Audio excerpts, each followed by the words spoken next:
To, da otroka ni v šoli, de facto in samo na sebi in avtomatično še ne pomeni, da je starš opustil svojo odgovornost. Vam dam dva primera iz terena oziroma iz prakse.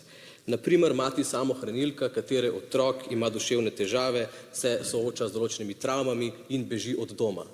Ta mati je morda vse naredila, kar je lahko naredila, da bi otroka vpisala v šolo, ampak je ušel izpod nadzora.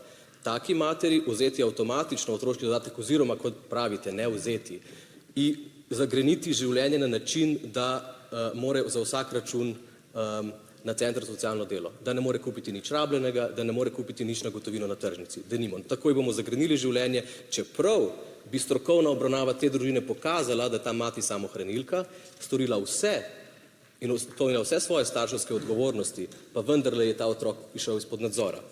Drugi primer iz prakse, ki se tiče denimo romskih družin, ker danes se pogovarjamo, kot da se vsaka rešitev tiče romskih družin, pa se moramo zavedati, da se tiče prav vsakega prejemnika otroškega dodatka.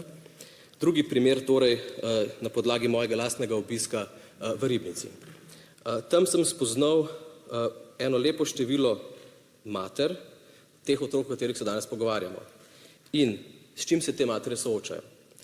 S tem, da ledeno hladna voda teče iz pipe, ki nima pritiska, kjer se po kapljicah natanka voda, da se lahko zavre voda za špagete, kjer streha pušča, v sobah je mrzlo, plesen, vlaga, kjer agregat, ki ga imajo v vasi, ne omogoča, da bi se priključil pralni stroj, kjer je šola 45 minut hoje stran, prevoza pa ni, in kjer so otroci relativno umazani, ker ni tekoče vode, da bi se v njej umili.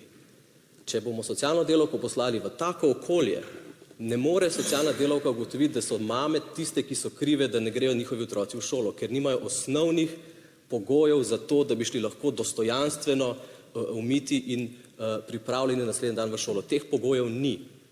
In zato pravim, da je tako zelo pomembno, da v vsakršni razpravi o dodeljevanju otroškega dodatka, pogojevanju v funkcionalni in tako dalje, upoštevamo strokovnost, diskrecijske pravice socialnih delavcev, da v vsakem primeru individualno to počnejo. In to se počne.